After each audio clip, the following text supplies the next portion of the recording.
الحمد لله وكفى والصلاة والسلام على عباده الذين اصطفى أما بعد فأعوذ بالله من الشيطان الرجيم بسم الله الرحمن الرحيم قال الله تعالى في كلامه المجيد والفرقانه الحميد ونزلنا عليك الكتاب تبيانا لكل شيء وهدى وبشرى للمسلمين. زما عزت مندو محترم ومشهران ورونو السلام عليكم ورحمة الله وبركاته.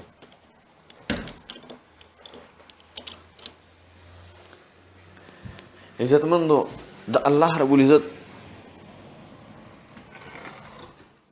په بشمیر نعمتونو کې یو نعمت دا دی چې په دغه پیغمبرانو کې ټولو نه غوره پیغمبر مونږ ته رالیږلی دی، او بیا د الله رب العزت په دغه بشمیر نعمتونو کې یو نعمت دا دی چې په دې کتابونو کې د ټولو نه غوره کتاب مونږ ته نازل کړی دی چې هغه د قرآن عظیم الشان دی. قرآن عظیم الشان هغه کتاب دی چې الله رب العزت په دې کې هره خبره واضحه کړې ده.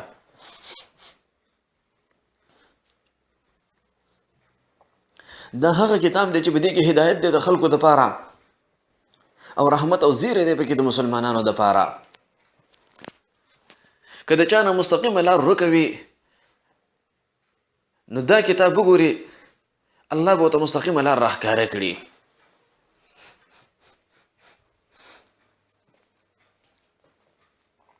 د دې قرآن عظیم الشان په باره کې الله رب العزت فرمایي ونزلنا علیک الکتاب تبیانا لکل شیء وهدى وبشرى للمسلمين. اے پیغمبره مونږ ته دا کتاب نازل کړی دی،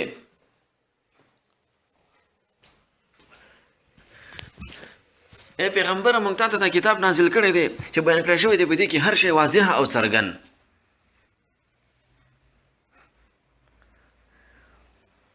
وهدى وبشرى للمؤمنين او دې کې هدایت دی د خلکو دپاره او رحمت او زیری دی پکې مسلمانانو دپاره، د خلکو دپاره پکې مهرباني ده او د مسلمانانو دپاره پکې زیری دی. د قرآن عظیم الشان په هر آیات کې ډېر لوی حکمتونه دي او ډېرې فایدې دي پکې. او چې کله انسان د قرآن راواخلي او په دې کې فکر وکړي او سوچ پکې وکړي. نن به د قرآن عظیم الشان هغه 3 آیاتونه بیان کوم کې چې الله رب العزت 10 وصیتونه کړي دي چې هغې ته علماء الوصایا العشر وایي. د الله له طرفه 10 وصیتونه.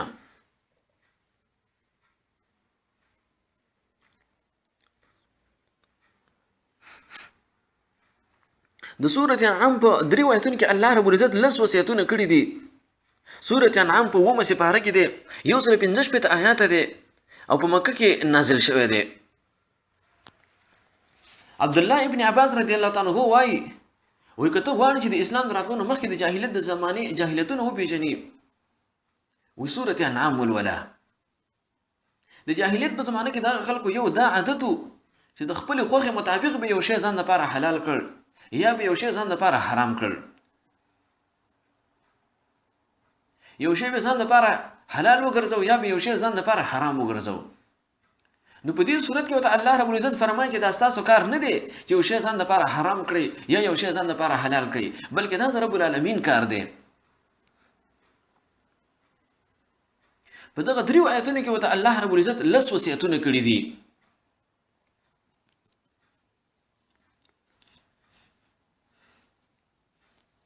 الله رب العزت فرمایي قل تعالوا اتلوا ما حرم عليكم. هي پیغمبر دي خلکو ته ووایه راشئ چې بیان کړم تاسو ته هغه څه کوم شیان چې الله په تاسو باندې حرام کړي دي. راشئ چې تاسو ته در وښایم هغه شیان کوم شیان باندې چې الله بندیزونه لګولي دي. اول وصیت چې الله رب العزت کړی دی، اول شی چې الله حرام کړی دی، اول بندیز چې الله لګولی دی هغه دا دی الله تشرکو به شیئا. د دې الله سره څوک شریک او برخدار مه جوړوئ. د عقیدې مسله الله رب العزت اول ذکر کړله ځکه چې عقیده بنیاد دی. که یو دیوال بنیاد کمزوري وي نو په هغې باندې مخکې آبادي نه جوړېږي. نو ځکه الله رب العزت اول د عقیدې مسله بیان کړې ده. که د چا په توحید کې خلل وي او د هغه عقیده د شرک وي، هر څومره عبادتونه چې وکړي دغه عبادتونه وله فایده نه ورکوي. شرک یو داسې ګناه ده چې په دې باندې انسان نه پوهېږي او دا په انسان کې راغلی وي، لکه د انسان په دې جسم باندې چې میږتون ګرځي او دا انسان پرې نه پوهېږي. دغه شان په دې انسان باندې په دې انسان کې دا شرک راغلی وي او دې انسان ته معلومات نه وي. نو په دې اول وصیت کې الله رب العزت منګه د شرک نه منع کړو او شرک دې ته ویل کېږي چې د الله سره یو شی په بندګۍ کې شریکول د الله سره پیغمبران شریکول د الله سره ملائک شریکول د الله سره ولیان شریکول د الله سره قبرونه شریکول دې ته شرک ویل کېږي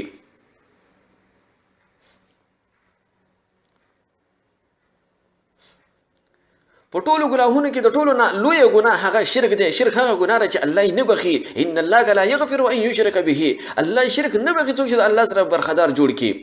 ويغفر ما دون ذلك لمن يشاء او دې شرک نه ما سوا د نور ګناهونه د الله خوښ شول دا به الله وبخي لیکن شرک الله نه بخي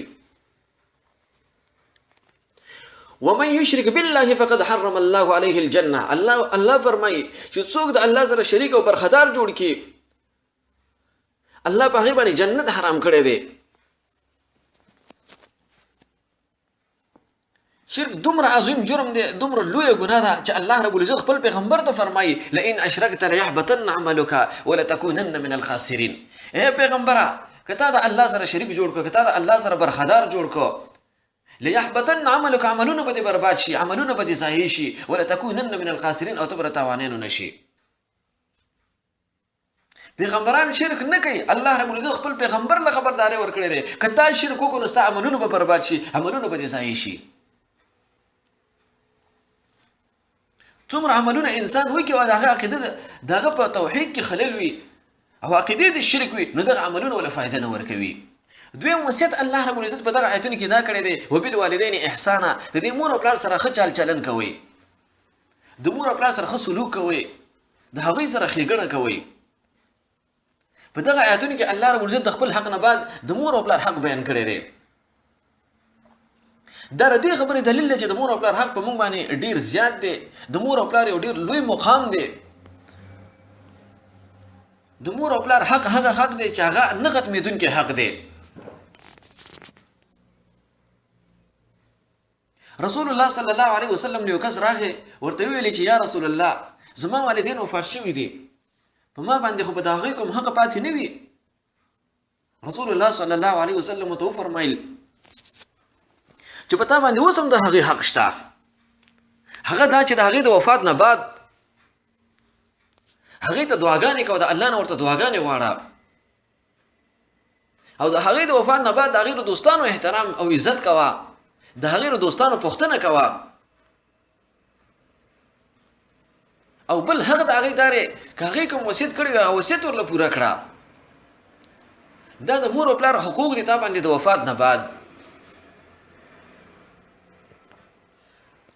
الله رب العزت قرآن عظیم الشان کې فرمایي وبالوالدین احسانا الله رب العزت فرمایي ووصینا الانسان بوالديه موږ د انسان ته وصیت کړی په دې خبره باندې چې د الله چې د مور او پلار سره ښه سلوک کوئ حملته امه وهن على وهن دغه مور سره د کمزورتیا نه دا اولاد په بطن باندې ګرځولې دي وفصاله فی عامین او دوه کال پورې دغه اولاد ته شدي ورکړي دي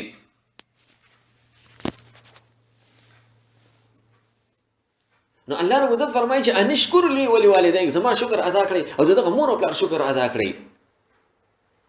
الله فرمایي چې زما شکر زګه ادا کړئ چې بدغه نعمت بدغه بشمار نعمتونو کې مې در یو نعمت دا درکړی دی چې دغه والدین مې درکړي دي او د والدینو شکر زګه ادا کړئ چې د دنیا ته راتلو سبب دغه والدین دي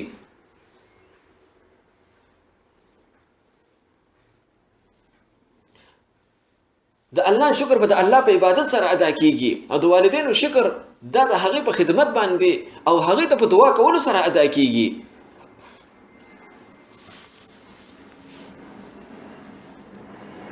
بیا الله رب العزت د هغې حق بیان کړی دی وقضا ربک الا تعبدوا الا ایاه او ستا رب دا فیصله کړې ده چې الله نه ما سوا به د بل چا بندګي نه کوي وبالوالدین احسانا او د دې مور او پلار سره ښه سلوک کوه مور او پلار دا هغه هستي ده د دنیا ټول نعمتونه کړي دي انسان نه لاړ شي نو دا نعمتونه به بیا راشي که هغه اولاد دی که هغه مېرمن ده او که هغه دوستان دي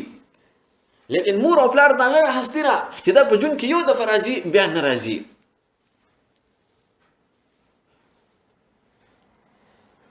بیا الله رب العزت د دې حق بیان کړی دی اما یبلغن عندك الكبر احدهما او كلاهما که چېرته دغه والدین زړښت ته ورسیږي کمزوري شي ناتوانه شي یو د دوی نه یا دواړه د دوی نه کمزوري شي یا دواړه کمزوري شي نو الله فرمایي فلا تقل لهما اف هغې ته به اف قدر هم نه کوي دومره تاکید الله رب العزت کړی دی چې نورې خبرې خو ډېره لویه خبره ده اف قدر به ورته هم نه کوي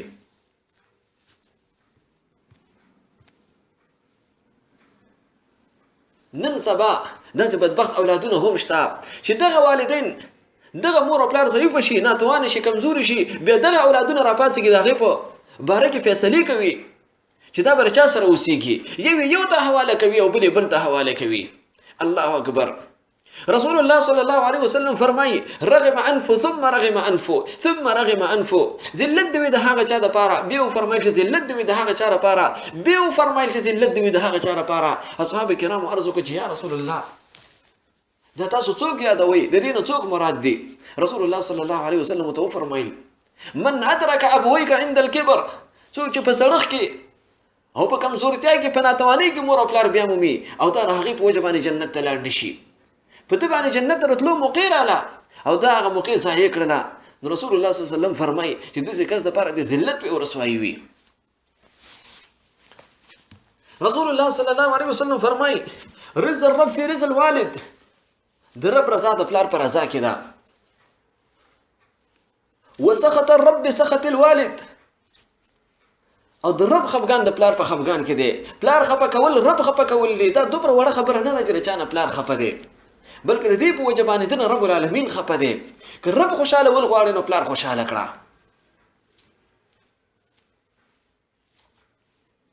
بیا الله رب العزت فرمایي ولا تنهرهما او دغه والدینو په مخ کې په سختۍ سره خبرې هم مه کوه د هغې په وړاندې بد رد هم مه وایه وقل لهما قولا کریما بلکې د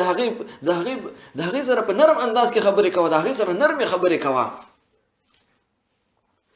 نن سبا دغه اولادونه راپاڅېږي مور او پلار ته وایي چې تاسو په خبره باندې نه پوهېږئ زه پوهېږم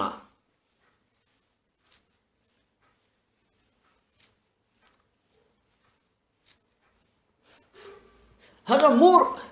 چې دغه اولاد ته د خبرو طریقه ورښودله نن هغه مور ته وایي چې ته په خبره باندې نه پوهېږي لا ډېر اولادونه دا خبره کوي چې زما په کار کې کار مه لره الله اکبر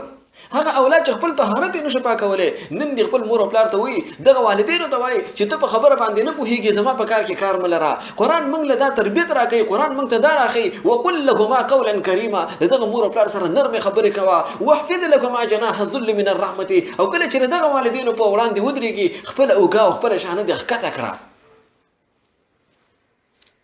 که ته هر څومره لوی سړی د دغه والدینو په وړاندې ته کمزوری که دغه والدین د ناعلمۍ په وجه باندې تا سره په یو کار کې انصافي هم وکړي نو ته څه مه وایه ځکه دا الله له طرفه په تا باندې امتحان دی چې ته د مور او پلار سره څنګه سلوک کوي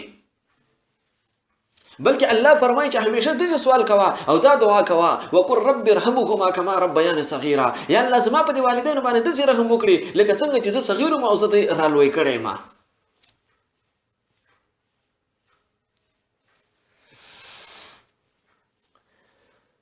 دریم وصیت الله رب العزت په دغه آیتونو کې دا کړی دی ولا تقتلوا اولادکم من املاق تاسو د خپل اولادونو د مفلسۍ د ویرې نه مه وژنئ د جاهلیت په زمانه کې دغه خلکو یو دا عادت و چې د غربت د ویرې نه د خپل اولادونه به وژل د غربت د ویرې نه به د خپل اولادونه وژل او د خپل لورګانو به ژوندۍ دفن کولې چې د دې په وجه باندې ذلیل نشو نو الله رب العزت دغه اولادونو ته د پاملرنې په باره کې امر کړی دی چې دغه اولادونو خیال وساتئ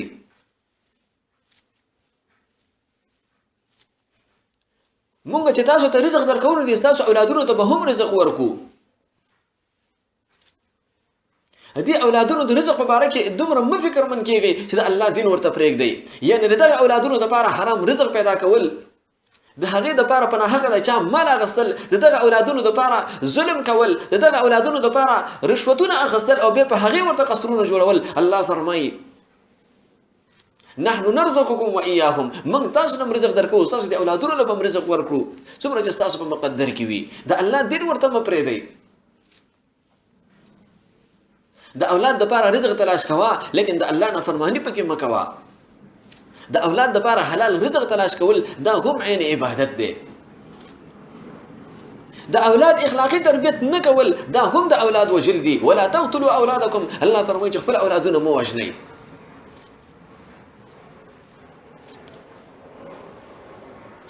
د اولاد اخلاقی تربیت نه کول او هغه آزاد پرې خودل دا هم په دغه آیات کې داخل دي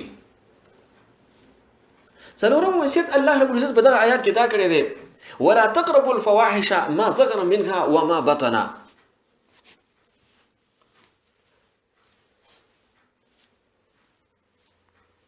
او ولا تقربوا الفواحش ما ظهر منها وما بطن الله رب العزت فرمایي چې به حیا کارون ته منځ دی کېږي کاغه ظاهري دی او کاغه باطنی دی کاغه ښکار دی او کاغه پټ دی کاغه په لاسونو سره دی او کاغه په سترګو سره دی او هغه په دې خپو سره دی او هغه په دې زړه کې پټ دی الله فرمایي چې د بهای کارونه کاغه پټ دی او ښکار دی هغه ته منځ دی کېږي زنا الله رب عزت حرام کړی دا د بهای کارونه ټول الله حرام کړی دي عبد الله بن مسعود رضی الله تعالی عنہ فرمایي چې دی الله نه هیڅ غیرتی نشته ځکه چې ټول بهای کارونه الله رب عزت حرام کړی دي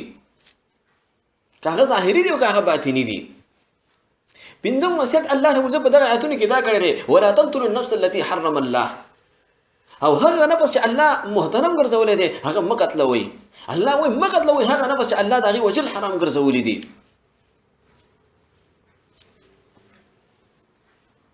یعنی بی ګناه انسانان قتلول الله فرمایي چې بی ګناه انسانان مقتلوي نن سبا په دنیا کې د انسانانو څه قدر او قیمت نشته لري هر ورځ نوې خبر دا وی چې انفجار وشو دومره خلک پکې مړي دي دومره پکې نارینه مړي دي دومره پکې زنانه مړي دي او دومره پکې ماشومان مړي دي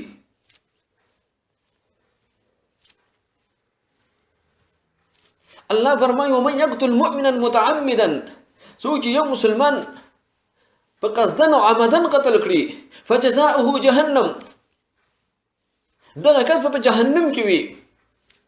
وغضب خالدا فيها ومشد پر په دغه جهنم کې وي وغضب الله عليه او د الله غضب وي په دوی باندې ولعنه د الله لعنت وي په دوی باندې قران وایي چې دغه خلک لعنتيان دي وعد له عذابا عظيما او دغه خلکو لپاره الله رب العزت یو لوی عذاب تیار کړی دی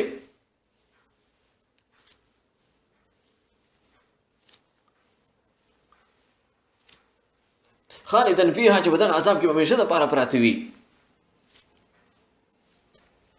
څوک چې مسلمان وجل حرام کړي څوک چې مسلمان وجل حلال کړي د هغه د پاره الله رب العزت داسې عذاب تیار کړی چې همیشه د پاره په هغه کې پراته وي عبد الله ابن عباس رضی الله عنه فرمای وځو چې عمدن او قصدن مسلمان قتل کړي توبه نه قبليږي عبد الله ابن عباس رضی الله عنه وای